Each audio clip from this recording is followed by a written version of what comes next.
नमस्कार, मैं हूं सुधीर चौधरी और ब्लैक एंड व्हाइट में आपका स्वागत है। आप सब अगले शुक्रवार को होली का त्योहार मनाएंगे, लेकिन उससे पहले ही जुम्मे की नमाज और होली के उत्सव के बीच एक विवाद पैदा हो गया है। भारत में धार्मिक त्योहारों के बीच ये टकराव नया नहीं है, इसलिए आज हम इस बात का विश्लेषण करेंगे कि इस देश में हिंदू और मुसलमान पिछले 850 वर्षों से एक साथ रह रहे हैं, फिर भी दोनों धर्मों के बीच भाईचारा क्यों नहीं बन पाया। क्या इसके पीछे इतिहास की कड़वाहट है? अंग्रेजों द्वारा हिंदू और मुसलमानों को बांटकर राज करना एक वजह हो सकती है, या फिर आजादी के बाद भारत में नेताओं की तुष्टीकरण की राजनीति इसके पीछे है। इसके बाद आपको दिखाएंगे कि कैसे अमेरिका की सेना में भर्ती करने के लिए शारीरिक रूप से फिट लोगों की कमी वहां पर हो गई है और मजबूरी में अब अमेरिका में अनफिट और मोटे लोगों को सेना में भर्ती करना पड़ रहा है।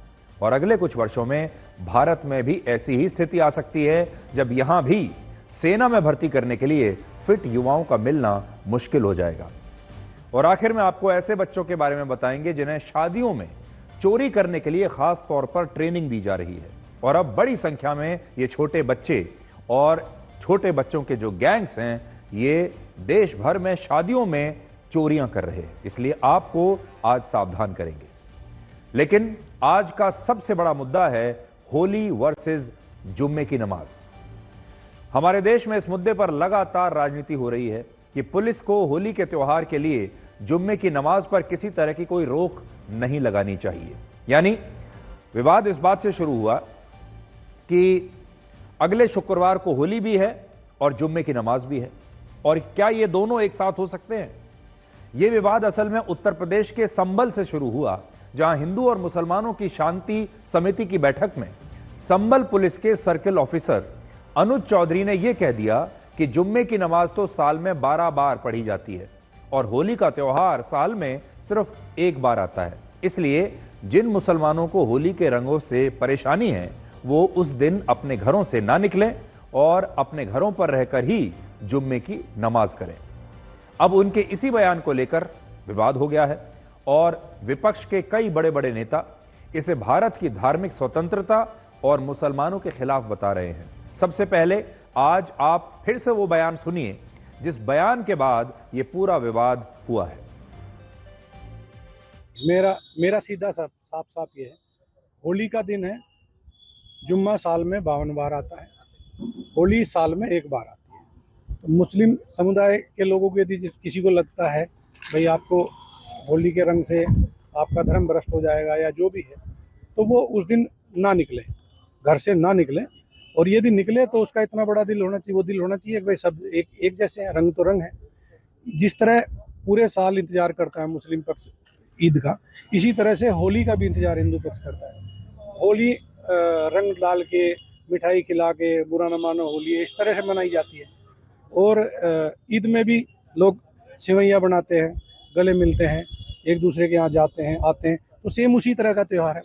तो आप दोनों पक्षों के लिए, हिंदू मुस्लिम, आप एक दूसरे का सम्मान करें और अनावश्यक किसी पे यदि कोई निकल रहा है उस पर रंग ना डालें। ये हिंदू पक्ष के लिए भी हमने भाई यदि कोई उससे बच रहा है तो उस पर भी रंग ना आप डालें।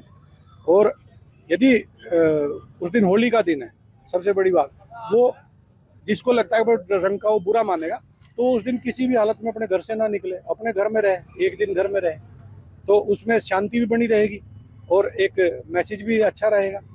तो बाकी सबके लिए प्रशासन, खासकर संभल में, हम कोई भी इस तरह की लापरवाही किसी भी पक्ष की बर्दाश्त नहीं करेंगे और यदि कोई शांति व्यवस्था भंग करेगा तो उस पर सख्त कार्रवाई होगी मजबूती से। अब सबसे पहले तो हमें यह देखना होगा कि संबल के इस पुलिस अफसर का ये जो बयान है, क्या ये बयान सांप्रदायिक है? क्या ये बयान किसी खास धर्म के लोगों के खिलाफ है?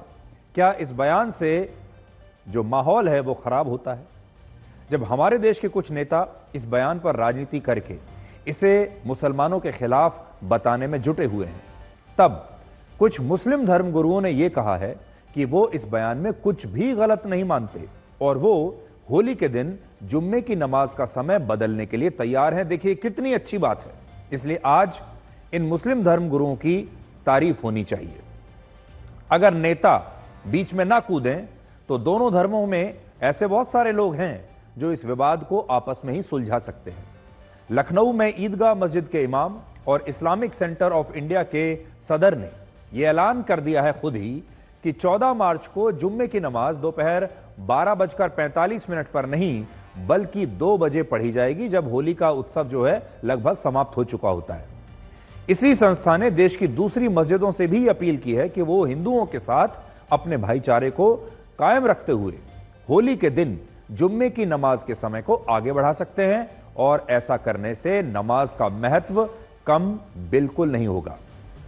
ऑल इंडिया इमाम एसोसिएशन के अध्यक्ष मौलाना साजिद रशीदी ने भी देश के सभी इमामों से जुम्मे की नमाज को होली के दिन देर से पढ़ाने की अपील की है और मुसलमानों से यह भी कहा गया है कि वो होली के दिन दूर की मस्जिदों में नमाज पढ़ने के लिए ना जाएं और अपने घर के आसपास की मस्जिदों में ही जुम्मे की नमाज को अता करें और इसे ही हम असली धर्मनिरपेक्षता और भाईचारा कहेंगे।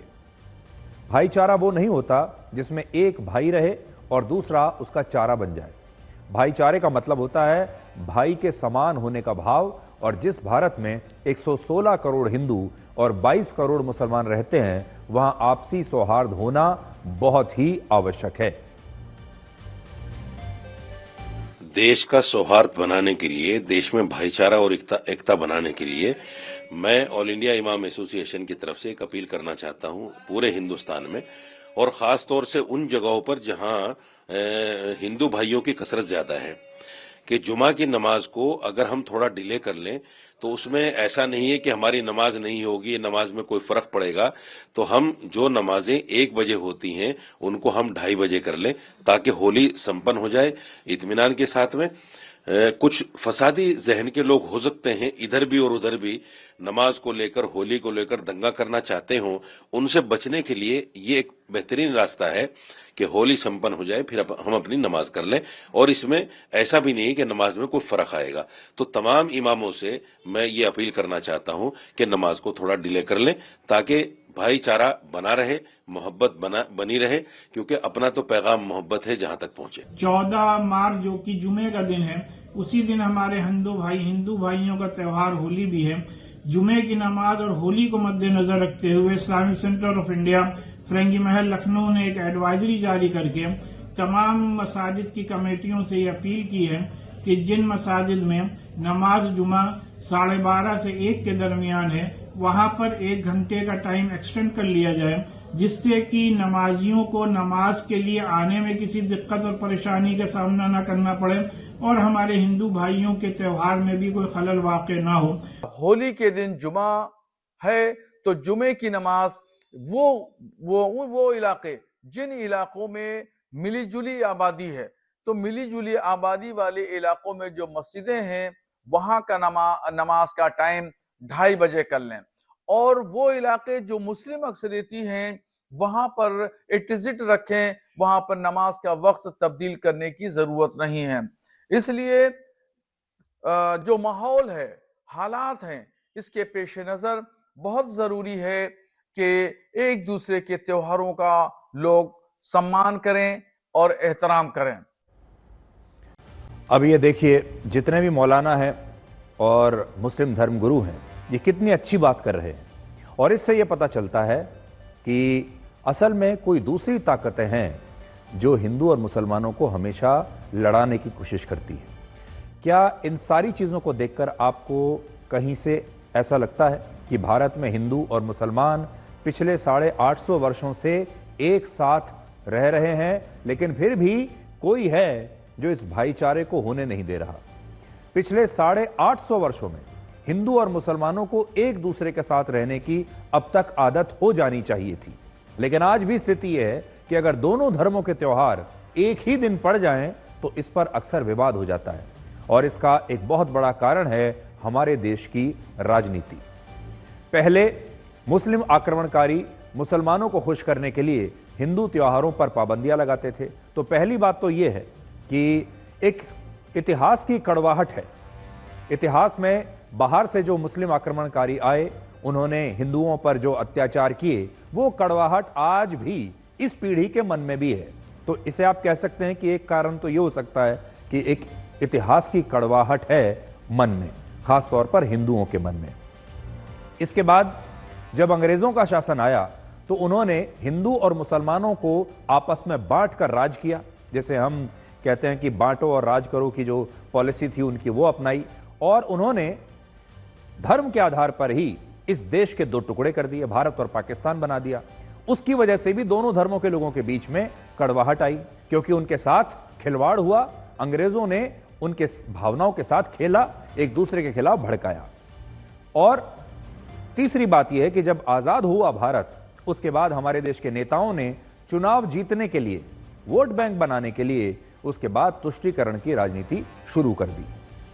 अब नेता हमारे देश के ऐसे हैं जो कि इन दोनों को एक साथ रहने नहीं दे रहे, जबकि ये 850 वर्षों से ये दोनों धर्म के लोग इस देश में एक साथ रह रहे हैं, और फिर भी कुछ ना कुछ मतभेद है। आज भी हमारे देश के कुछ नेता, कुछ पार्टियां और कुछ लोग आपसी सौहार्द को सांप्रदायिक रूप देने की कोशिश करते रहते हैं। और अगर होली के दिन जुम्मे की नमाज के समय को बढ़ाने की बात कही जाती है तो इस पर भी एक नया विवाद हो जाता है, और कहा जाता है कि क्या भाईचारे को निभाने की सारी जिम्मेदारी सिर्फ मुसलमानों पर है। ये सवाल तुष्टीकरण की राजनीति के लिए किए जाते हैं, क्योंकि सच्चाई ये है कि आम हिंदुओं ने भी मुसलमानों के साथ हमेशा अपने भाईचारे को निभाया है। आज हमारे देश में कोई भी शुभ ईद या ईद की बधाई नहीं कहता, लेकिन जब होली की शुभकामनाएं दी जाती हैं तो होली की बधाई से ज्यादा बहुत सारे लोग होली मुबारक कहते हैं या होली की मुबारकबाद कहते हैं। और मुबारक शब्द हिंदी का नहीं बल्कि वैसे तो अरबी भाषा का शब्द है, जो उर्दू के लिए भी, उर्दू में भी इस्तेमाल होता है। लेकिन आपने कभी किसी हिंदू को यह कहते हुए सुना है कि उसने होली मुबारक कहने का कभी किसी को विरोध किया हो, किसी ने कह दिया हो? हिंदू धर्म इतना उदार और दयालु है कि आज जिस भारत में 116 करोड़ हिंदू रहते हैं, तब भी यह देश एक धर्म निरपेक्ष देश है। लेकिन जिस पाकिस्तान में 24 करोड़ मुसलमान रहते हैं, इराक में 4.5 करोड़, सऊदी अरब में 3.25 करोड़ मुसलमान, अफगानिस्तान में 3.5 करोड़, बहरीन में 14 लाख मुसलमान, और जिस मालदीव्स में सिर्फ 5 लाख मुसलमान रहते हैं, ये सब मुस्लिम देश हैं। और वहां का जो राजकीय धर्म है वो इस्लाम है। और इससे आप समझ सकते हैं कि भारत के 116 करोड़ हिंदू कितने उदार होंगे और उनमें कितना सद्भाव होगा। आज जो लोग होली के दिन नमाज के समय को बढ़ाने का विरोध कर रहे हैं, उन्हें उत्तर प्रदेश के गाजीपुर जरूर जाना चाहिए और वहां के हिंदुओं से सीखना चाहिए कि भाईचारा क्या होता है। इसके साथ ही हमारे देश के जो नेता हैं कुछ विपक्षी दलों के, वो क्या कह रहे हैं इस होली और जुम्मे के नमाज के विवाद पर, यह भी हम आपको थोड़ी देर में दिखाएंगे। लेकिन उससे पहले हम आपको गाजीपुर लेकर जा रहे हैं। गाजीपुर के जहूराबाद में हर साल एक दिन के बाद होली मनाई जाती है, और इसका कारण यह है कि बहुत साल पहले मुसलमानों का त्यौहार शब बारात और होली का त्यौहार एक ही दिन पड़ रहा था, जिसके बाद वहां के स्थानीय हिंदुओं ने यह तय किया कि वो होली अब एक दिन के बाद मनाएंगे और अपने होली के त्यौहार के लिए मुसलमानों को शब बारात निकालने से नहीं रोकेंगे। और उस दिन से इस पूरे इलाके में यह परंपरा है कि यहां हिंदू एक दिन के बाद होली मनाते हैं। और इस तरह का सिर्फ एक ही उदाहरण नहीं है। वर्ष 2017 में पश्चिम बंगाल की मुख्यमंत्री ममता बनर्जी ने भी मुहर्रम के जुलूस के कारण हिंदुओं के दुर्गा विसर्जन को एक दिन के लिए टाल दिया था, और हिंदुओं ने भी सरकार के इस फैसले को खुशी खुशी स्वीकार कर लिया था, और इस फैसले के खिलाफ कहीं कोई दंगे नहीं हुए थे।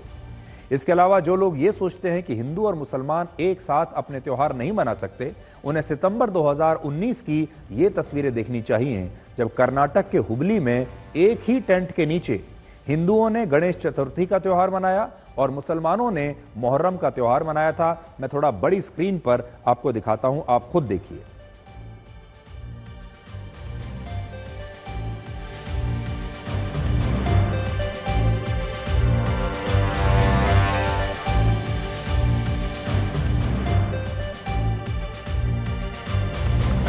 और इसीलिए हमने आपसे शुरुआत में यह कहा था कि समस्या भारत के आम हिंदू और आम मुसलमानों में नहीं है, समस्या राजनीति में है। और राजनीति में जो लोग हैं वो एक खास वोट बैंक के हिसाब से चलना चाहते हैं। अनूप चौधरी ने तो दंगा ही कराया था। अनूप चौधरी कह रहे थे गोली चलाओ, देखा सबने कि नहीं देखा? सबने देखा है। वही सीईओ थे जो हुआ था, तो वो उनसे क्या उम्मीद करोगे? कोई ठीक बात करेंगे? जब कभी व्यवस्था बदलेगी तो ऐसे लोग तो जेलों में रहेंगे। मेरी ऐसे पुलिस अधिकारी को सिर्फ यही राय है कि आप पुलिस की वर्दी पहनकर राजनीतिक भाषणबाजी ना करें।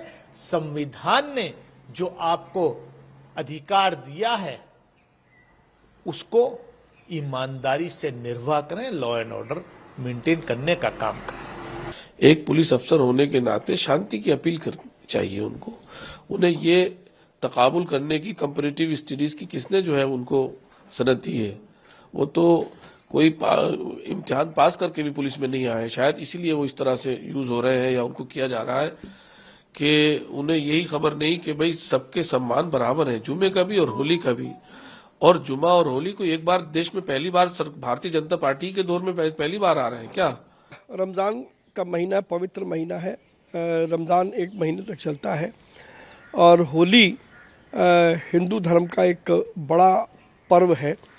मुझे पूरी उम्मीद है कि एक आपसी सामंजस्य के आधार पर सौहार्दपूर्ण तरीके से ये त्यौहार भी मनाया जाएगा और रमज़ान भी मनाया जाएगा। दोनों पक्षों को इस विषय पर निश्चित रूप से गंभीरता दिखानी चाहिए। अब आप ये देखिए कि अगर होली के त्योहार पर जुम्मे की नमाज का समय बदलना मुसलमानों की धार्मिक स्वतंत्रता का उल्लंघन है, तो फिर अलीगढ़ मुस्लिम यूनिवर्सिटी में होली का उत्सव मनाने पर रोक लगाना क्या हिंदू विरोधी नहीं माना जाना चाहिए?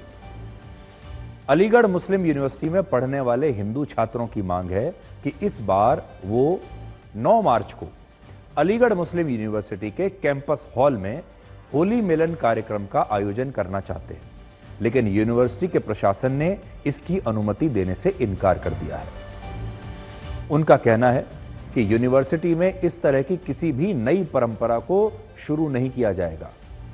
हम कोई नई परंपरा शुरू नहीं करना चाहते और हिंदू छात्रों को हर साल की तरह हॉस्टल्स में या फिर अलग अलग डिपार्टमेंट्स में ही पहले की तरह होली का उत्सव मनाना होगा। कोई नई चीज, नई इजाजत नहीं दी जाएगी, क्योंकि इससे पहले भी यही होता था।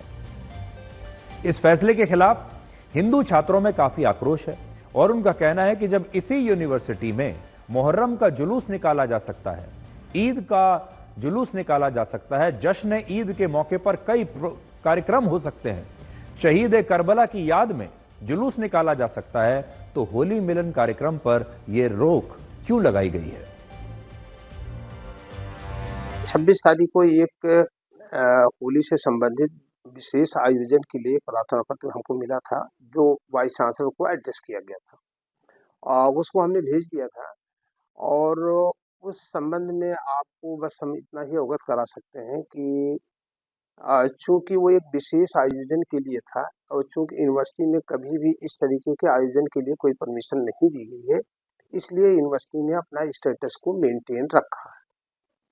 और जहाँ तक कि होली की बात है, होली यूनिवर्सिटी में लड़के हमेशा से खेलते रहे हैं और खेलते रहेंगे। वो अपने हॉल के अंदर, अपने कमरों पे, अपने डिपार्टमेंट्स पे जैसे पिछले वर्षों में मनाते थे उसी तरीके से मनाते रहेंगे। लेकिन एक विशेष आयोजन के लिए विशेष जगह पर जो एक विशेष परमिशन की बात की गई थी, उसके पक्ष में यूनिवर्सिटी नहीं। मैं ये कहना चाह रही हूँ कि होली मनाने ना मनाने का तो कोई सवाल ही नहीं, ये विषय उसका नहीं है। अब ये जो है प्रशासन को देखना होता है कि कौन सा कार्यक्रम कहाँ होना है, कहाँ नहीं होना है, बस इतना है। बाकी सारी यूनिवर्सिटी सारे स्टूडेंट्स की जो जहाँ चाहे मना सकता है। हम लोगों ने 25 फरवरी 2025 को एएमयू के प्रॉक्टर के थ्रू एएमयू की वाइस चांसलर के लिए एक लेटर लिखा था, जिसमें हमने एनआरएससी क्लब में 9 मार्च 2025 को होली मिलन समारोह के आयोजन के लिए अनुमति मांगी थी। तो कल 3 मार्च 2025 को हमारी प्रॉक्टर से वर्बली बात हुई, जिसमें उन्होंने वर्बली बताया कि इसके रिगार्डिंग एएमयू के वाइस चांसलर ने एक मीटिंग बुलाई थी, जिसमें कई सारे प्रोफेसर्स और डीन मौजूद थे। उसमें सब लोगों से विचार विमर्श करने के बाद ये डिसाइड हुआ कि इस होली मिलन समारोह की एनआरएससी क्लब में जो एएमयू के सारे छात्रों के लिए अनुमति मांगी थी 9 मार्च 2025 की, उसके लिए अनुमति नहीं दी जाएगी। अब यहां पर एक और बड़ा विरोधाभास यह है कि एक तरफ इस तरह के विश्वविद्यालयों में होली का उत्सव मनाने पर रोक लगाई जाती है और दूसरी तरफ देश के बाकी शिक्षण संस्थानों में हिंदू त्योहारों का जश्न उर्दू नामों से मनाया जाता है। पिछले साल दिल्ली के मशहूर लेडी श्रीराम कॉलेज में दिवाली मेले का आयोजन हुआ था, जिसके नाम में दिवाली का जिक्र दूर दूर तक नहीं था। इस मेले का नाम जानते हैं क्या था? इस मेले को नूरे जश्न और नज़्म बहार का नाम दिया गया था। यह वैसे तो दिवाली का मेला था। इसी तरह IIT कानपुर के एक विभाग में दिवाली पर जश्न रोशनी नाम से एक कार्यक्रम किया गया, जिस पर बहुत विवाद हुआ और फिर बाद में इस कार्यक्रम का नाम बदलना पड़ा और फिर इसे दिवाली सेलिब्रेशन के नाम से आयोजित किया गया। इससे आप समझ सकते हैं कि भारत में धर्मनिरपेक्षता का पालन कितना हो रहा है और कहां कहां हो रहा है। आज उत्तर प्रदेश के मुख्यमंत्री योगी आदित्यनाथ मथुरा के रंगोत्सव कार्यक्रम में शामिल हुए और वहां पर उन्होंने दो बड़ी बातें कही हैं। पहली बात, होली मेल भाव से आपसी दूरियों को मिटाने का त्योहार है और महाकुंभ ने एकता का जो संदेश दिया है, होली का त्योहार उसे पुख्ता करता है। दूसरी बात उन्होंने कही कि अयोध्या और काशी के बाद अब मथुरा की बारी है।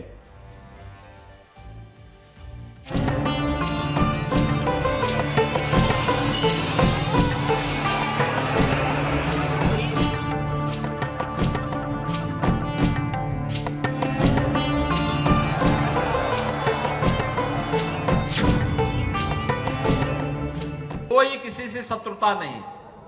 होली तो आपसी सद्भाव का त्योहार है, मेल भाव के साथ दूरियां को कम करने का त्योहार है, एकता के सूत्र में जोड़ने का जो संदेश महाकुंभ ने दिया है, होली उसकी पुष्टि करता है, उसको और मजबूती प्रदान करता है। खूब उत्साह के साथ, खूब उमंग के साथ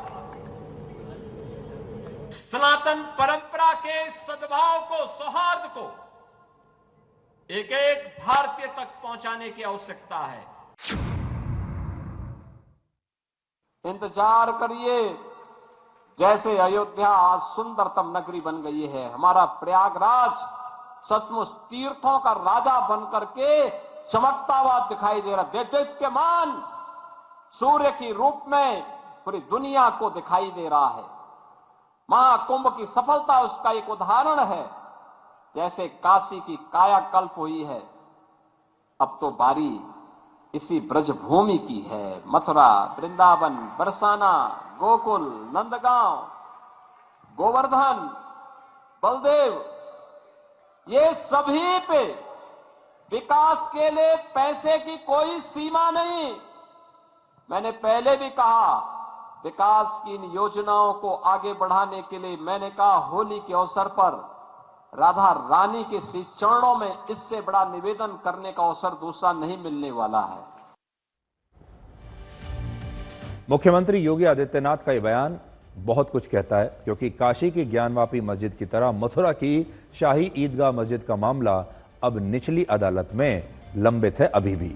और हिंदू पक्ष का दावा है कि मथुरा के राजा कंस ने जिस जेल में अपनी बहन देवकी और वासुदेव को बंदी बनाकर रखा था और जिस जेल में भगवान श्री कृष्ण का जन्म हुआ था, वो जेल उसी स्थान पर मौजूद है जहां इस समय शाही ईदगाह मस्जिद बनी हुई है।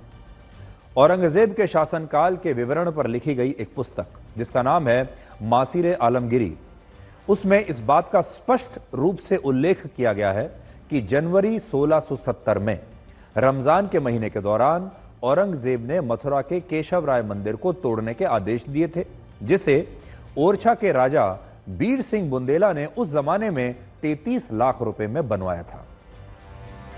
कटरा केशवदेव के इस इलाके में ही भगवान श्री कृष्ण की जन्मभूमि है, जो 13.37 एकड़ जमीन में फैली हुई है और इसका मालिकाना हक श्री कृष्ण जन्मभूमि ट्रस्ट के पास है।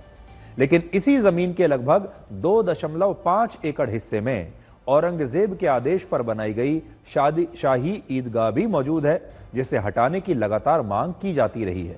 और हिंदू पक्ष की दलील है कि यह ईदगाह श्री कृष्ण के गर्भगृह के ऊपर बनी हुई है। और अब मुख्यमंत्री योगी आदित्यनाथ ने मथुरा के मामले पर यह साफ साफ बयान देकर इसे भी चर्चा के केंद्र में फिर से ला दिया है। अब आपको देश की राजधानी दिल्ली में लेकर आते हैं और दिल्ली में भी मुद्दा वही है कि भारत औरंगजेब, अकबर और मोहम्मद बिन तुगलक को हमारा देश जो है कब तक ऐसे ही सम्मान देता रहेगा। केंद्रीय मंत्री कृष्णपाल गुर्जर और बीजेपी के राज्यसभा सांसद दिनेश शर्मा ने अपने दिल्ली में सरकारी आवास की नेम प्लेट को, अपने पते को बदल दिया है। जो उनका पता जहां जिस प्लेट पर लिखा रहता है उस एड्रेस प्लेट को बदल दिया है। यह सरकारी आवास तुगलक लेन पर मौजूद है। इस जगह को कहते हैं, सड़क को तुगलक लेन। लेकिन इन नेताओं ने तुगलक लेन के नाम को अपनी नेम प्लेट से स्वामी विवेकानंद मार्ग कर दिया है। अपनी नेम प्लेट से उसको हटाकर नाम लिख दिया उसका स्वामी विवेकानंद मार्ग। इस सड़क पर और भी बहुत सारे सरकारी मकान हैं, सरकारी घर हैं, जिनके सामने तुगलक लेन के साथ स्वामी विवेकानंद मार्ग भी लिख दिया गया है।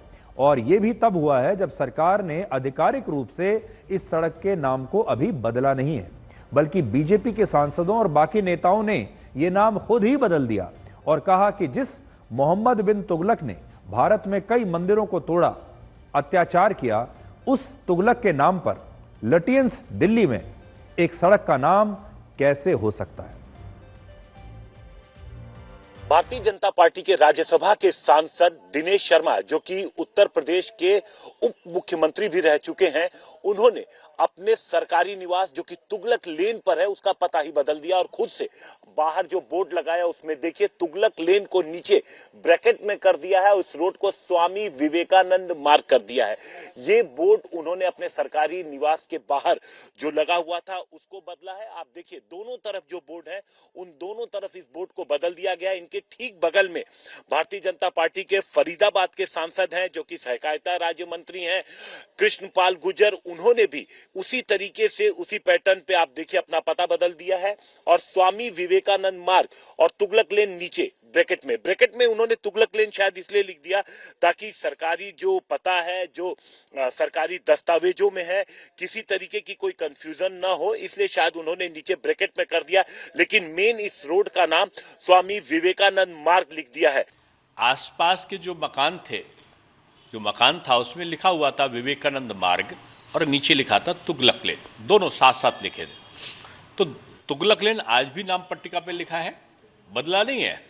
उसके साथ विवेकानंद मार्ग लिखा है और उसकी सहूलियत के लिए, जैसा मैंने वहाँ के कर्मचारियों से पूछा भी था, उनका कि गूगल तब आप तलाशेंगे तो गूगल में वो जगह, वो स्थान विवेकानंद रोड आता है।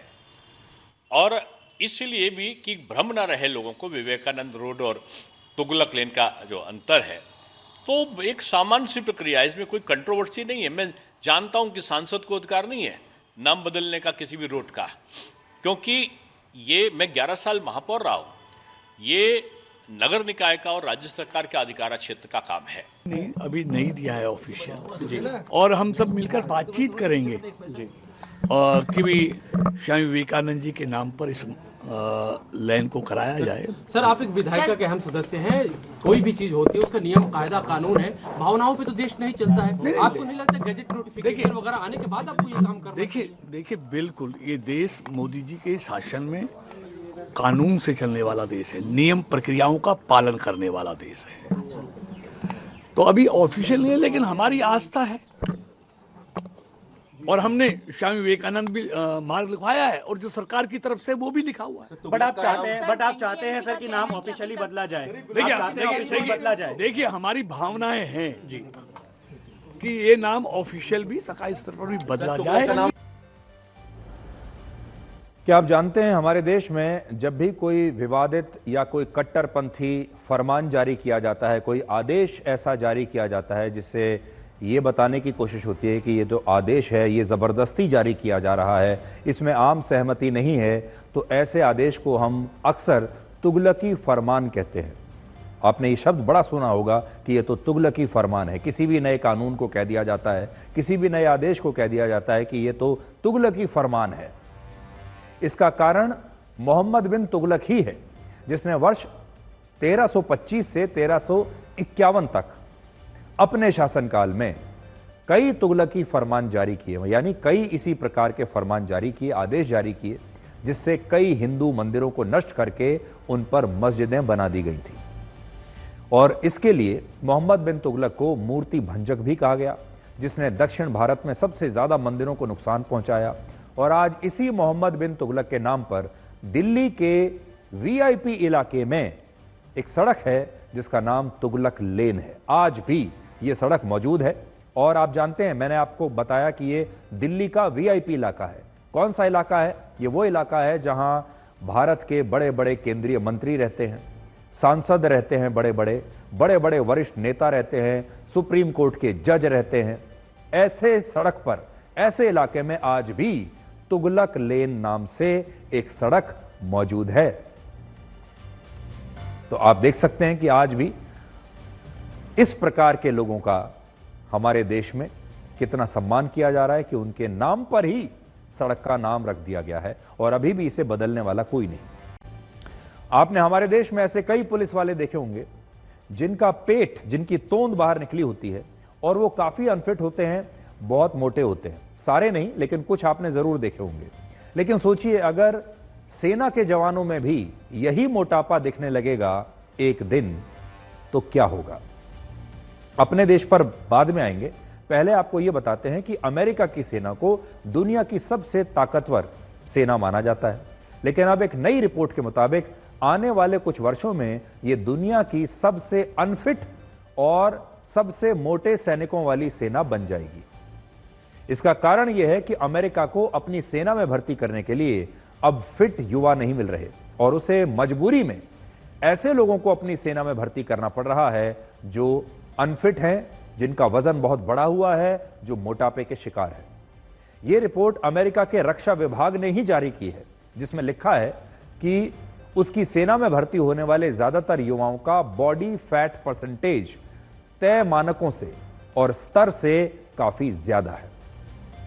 वहां के नियमों के मुताबिक 17 से 27 वर्ष के जिस युवा का बॉडी फैट परसेंटेज 20 से 22% होता है, उसे ही अमेरिका की सेना में भर्ती किया जाता है। लेकिन मौजूदा समय में अमेरिका के युवा सैनिकों का बॉडी फैट परसेंटेज 45 से 55% तक है।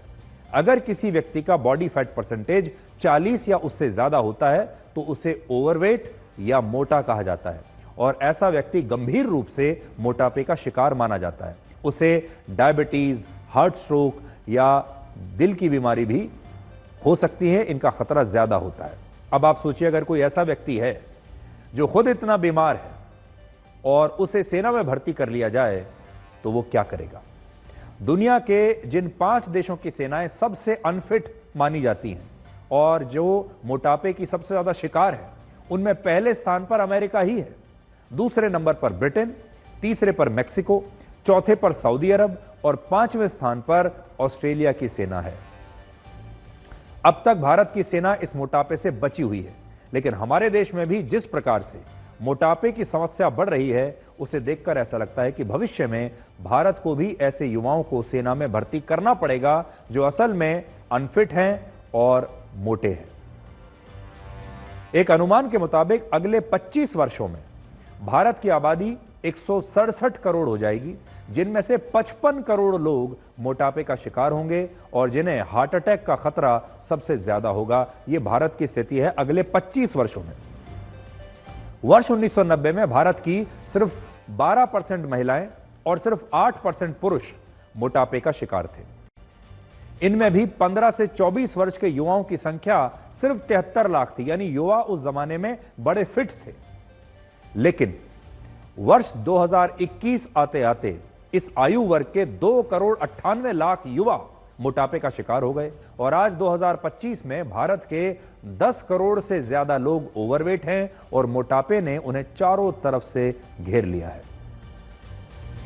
एक जमाने में मोटापे को अमीरी का, समृद्धि का की निशानी माना जाता था। कहा जाता था कि अगर किसी का वजन थोड़ा ज्यादा है तो उसे खाते पीते घर का व्यक्ति माना जाता था, ये खाते पीते परिवार का व्यक्ति होगा, समृद्ध परिवार से आता होगा। मोटापा जो है वो अमीर लोगों की निशानी था।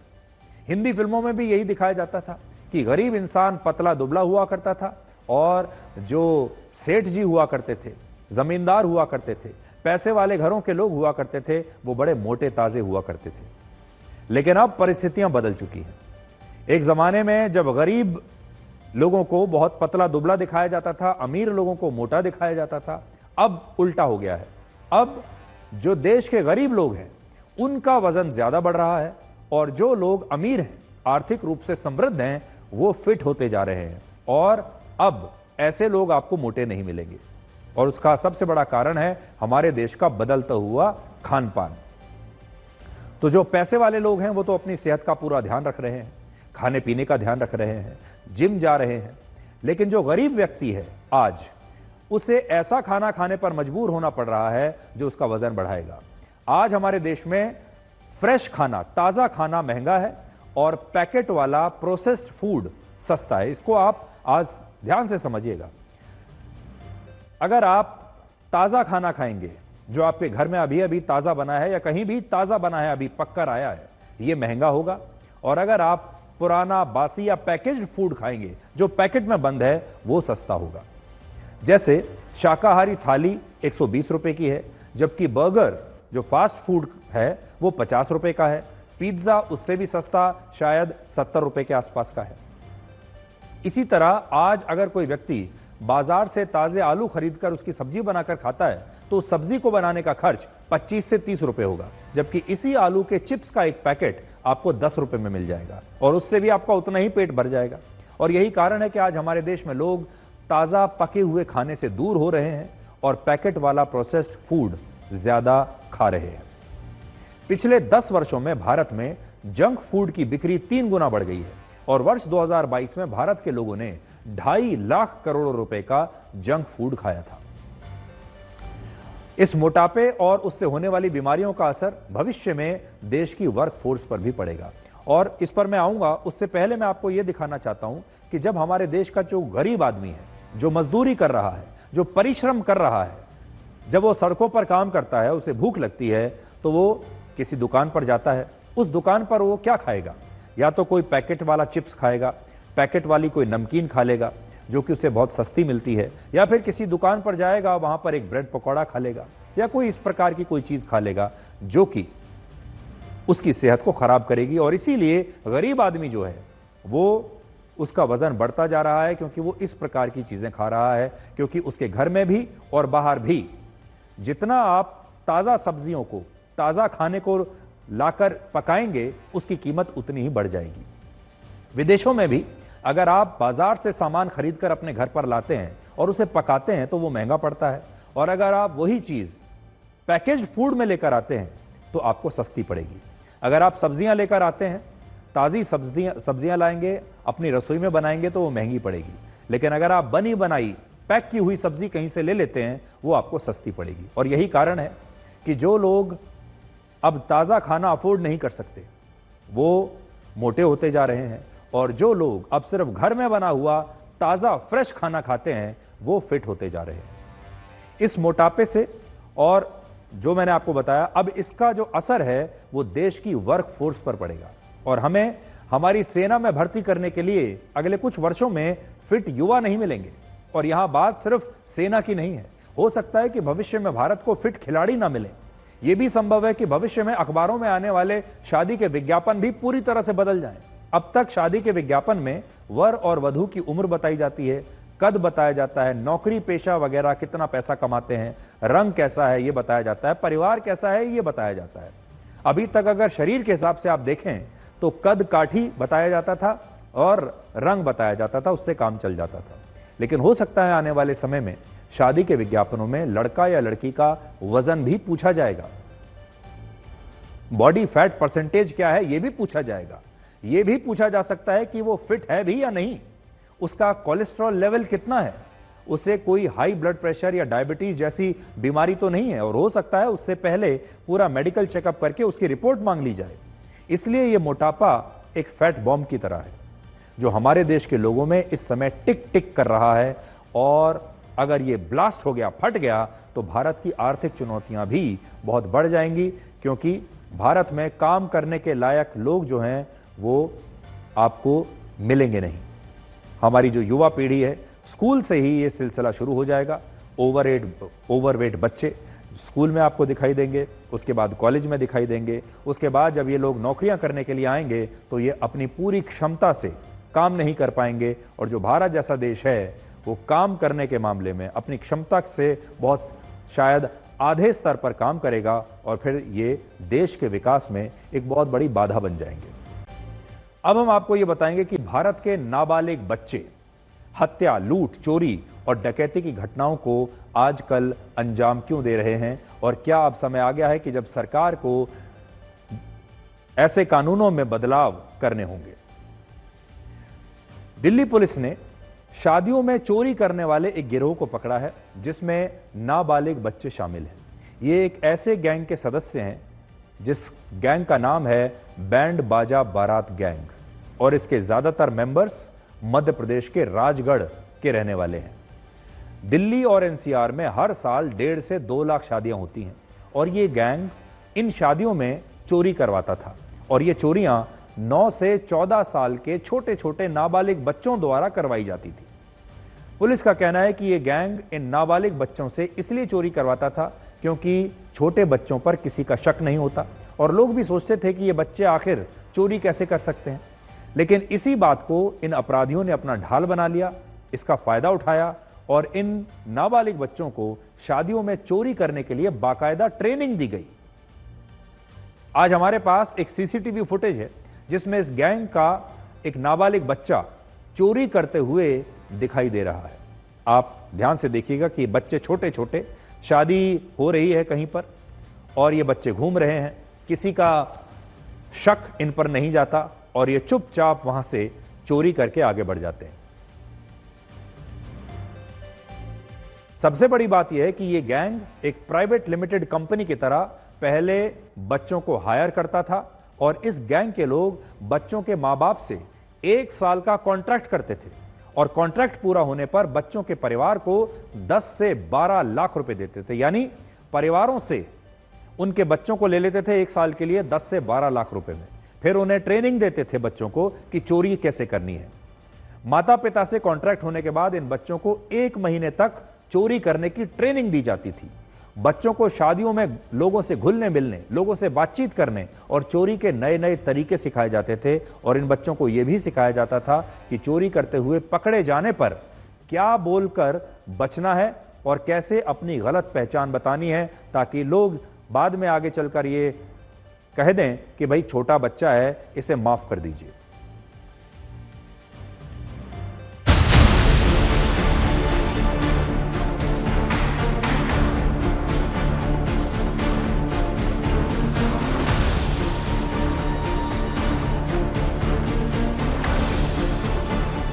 शादी ब्याह में हमें मालूम है कैश दिया जाता है, ज्वेलरी रखी जाती है, तो ऐसे बैग को ये लोग आइडेंटिफाई कर लेते हैं जिसमें प्रोबेबली कैश या नकदी हो या ज्वेलरी हो।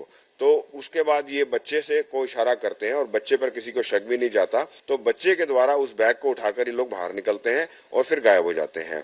हमने इन तीनों को गिरफ्तार करके इनसे 2,14,000 रुपए कैश बरामद किया है, कुछ ज्वेलरी भी हमने बरामद की है। इनसे 3 वारदातें अभी वर्कआउट हुई हैं। ये तीनों वारदात की जो ज्वेलरी है वो कनेक्ट हो गई है। आगे की हमारी इन्वेस्टिगेशन जारी है।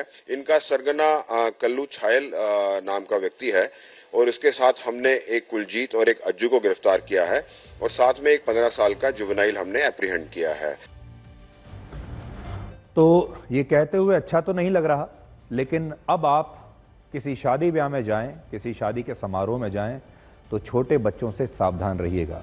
ख़ास तौर पर ऐसे बच्चे जो अनजान हैं, जो आपके जानने वाले परिवारों से नहीं आ रहे हैं, जिन्हें आप पहचानते नहीं हैं, ऐसे बच्चों से सावधान रहिएगा क्योंकि ये आपका सामान भी चोरी कर सकते हैं। हमारे देश की आपराधिक घटनाओं में नाबालिग बच्चों की हिस्सेदारी अब लगातार बढ़ रही है। हाल ही में दिल्ली पुलिस ने यह बताया कि राजधानी दिल्ली में हर महीने 3 से 4 हत्याएं नाबालिग बच्चों द्वारा की जा रही हैं और अब नाबालिग बच्चे गंभीर अपराधों की तरफ भी बढ़ रहे हैं। ये हत्या भी कर सकते हैं, चोरी डकैती भी कर सकते हैं। इसका कारण यह है कि हमारे देश में गंभीर से गंभीर अपराधों में भी नाबालिग बच्चों को 3 साल की सजा ज्यादा से ज्यादा हो सकती है। और ये 3 साल भी जेल की सजा नहीं होती, बल्कि इसमें भी इन बच्चों को बाल सुधार गृह में भेजा जाता है। और इसीलिए हमें लगता है कि सरकार को अब समय के साथ साथ अपने कानूनों में बदलाव करना होगा और सोचना होगा कि अगर बड़े बड़े गैंग्स नाबालिग बच्चों से हत्याएं करवा रहे हैं, चोरियां करवा रहे हैं, तो इनके माता पिता और इन बच्चों को इसके लिए अगर इनकी खरीद फरोख्त हो रही है, बिक्री हो रही है, तो एक बच्चा जो हत्या कर सकता है, एक बच्चा जो बलात्कार कर सकता है, एक बच्चा जो गंभीर अपराध कर सकता है, चोरी कर सकता है, डकैती कर सकता है, किसी की जान ले सकता है, क्या उसे आप बच्चा मानेंगे? क्या आप उसे नाबालिग मानेंगे? और क्या इनके लिए कानून में अब कठोर सजा का प्रावधान नहीं होना चाहिए? ये बहुत पुरानी बहस है जो हमारे देश में अभी भी चल रही है, लेकिन इस पर सोचने की बहुत आवश्यकता है। बहुत सारे गैंग्स ऐसे हैं जो इन बच्चों को अपने पास लाते हैं और कहते हैं कि अगर आप हत्या भी कर देंगे तो आपको जेल में नहीं भेजा जाएगा, आपको सजा नहीं होगी। और ये छोटे बच्चे उनकी बातों में आ जाते हैं, ये सोचकर कि हम कोई भी अगर अपराध करेंगे तो हमें जेल की सजा नहीं होगी। इसलिए ये नया जमाना है, युग नया अभी बदल रहा है, और ऐसे नए युग में हमें भी ज्यादा सावधान रहना होगा और कानून भी उसी हिसाब से बनाने होंगे। और अब आखिर में जल्दी से आपको यह बता देते हैं कि अमेरिका के राष्ट्रपति डोनाल्ड ट्रंप 2 अप्रैल से भारत पर रेसिप्रोकल टैरिफ लागू कर रहे हैं, और इस नए टैरिफ का आप पर क्या असर होगा। रेसिप्रोकल टैरिफ का मतलब होता है कि अमेरिका अपने देश में भारत के उत्पादों पर उतना ही टैक्स लगाएगा जितना भारत अमेरिका के उत्पादों पर अपने बाजार में लगा रहा है। राष्ट्रपति ट्रंप ने कहा है कि वो इस फैसले को 1 अप्रैल से भी लागू कर सकते थे, लेकिन ऐसी स्थिति में लोग शायद इस फैसले को या उन्हें अप्रैल फूल कहकर उसका मजाक उड़ाते।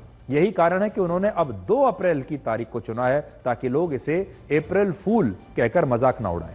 एक अनुमान है कि अगर अमेरिका ये नया टैरिफ लगाता है तो इससे भारत को हर साल करीब 61,000 करोड़ रुपए का नुकसान होगा, और इसका सीधा असर केमिकल्स, मेटल प्रोडक्ट्स, ज्वेलरी और ऑटो सेक्टर और खाने पीने के उत्पादों पर पड़ेगा। नई टैरिफ व्यवस्था आने से भारत का निर्यात महंगा हो जाएगा। कम टैरिफ की वजह से भारत ज्यादा चीजें अमेरिका को अब तक भेजता रहा है, बेचता रहा है, उससे ज्यादा डॉलर कमाता रहा है। सामान की कीमतें बढ़ेंगी तो इनकी खरीद पर असर पड़ेगा, भारतीय कंपनियों की कमाई कम हो जाएगी।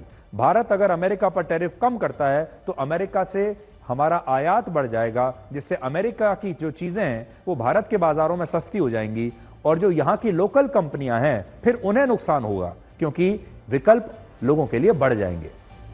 अमेरिकी सामान आयात करने के लिए डॉलर की डिमांड बढ़ेगी, जिससे रुपया और ज्यादा कमजोर हो सकता है। इससे अमेरिकी सामान आयात करने के लिए आपको ज्यादा रुपए खर्च करने पड़ेंगे, यह आपके ऊपर असर होगा। और जिन देशों के साथ भारत सबसे ज्यादा व्यापार करता है उनमें पहले नंबर पर चीन है, दूसरे नंबर पर अमेरिका, तीसरे पर यूएई, चौथे पर रशिया और 5वें पर सऊदी अरब है।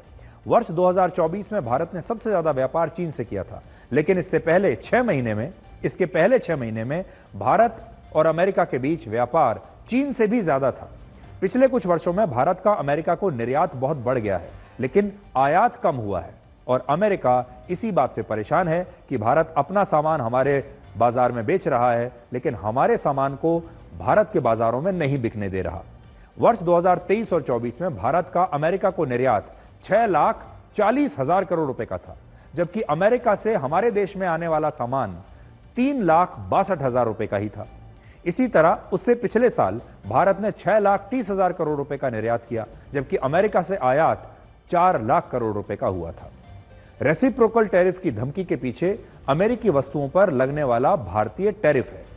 उदाहरण के लिए भारत अमेरिका को दवाइयां और केमिकल्स सबसे ज्यादा निर्यात करता है। वर्ष 2024 में भारत ने अमेरिका को 1,61,000 करोड़ रुपए का निर्यात किया था, जबकि अमेरिका से हमने 30,674 करोड़ रुपए का ही आयात किया। इस दौरान भारत ने अमेरिका पर 9.68% का टैरिफ लगाया, जबकि अमेरिका ने हमारे सामान पर सिर्फ 1.06% का टैरिफ लिया था। तो ये एक ऐसी गुत्थी है जिसे आप सबको समझने की बहुत आवश्यकता है, और जब जब हमें समय मिलेगा हम आपको इस नए टैरिफ प्लान के बारे में लगातार बताते रहेंगे, और ये भी बताएंगे आपको कि इसका आपके ऊपर क्या असर पड़ सकता है। और कम लोग हों पर अपने हों, क्योंकि जिंदगी तमाशा नहीं है। जो इसके लिए भीड़ चाहिए। नमस्कार।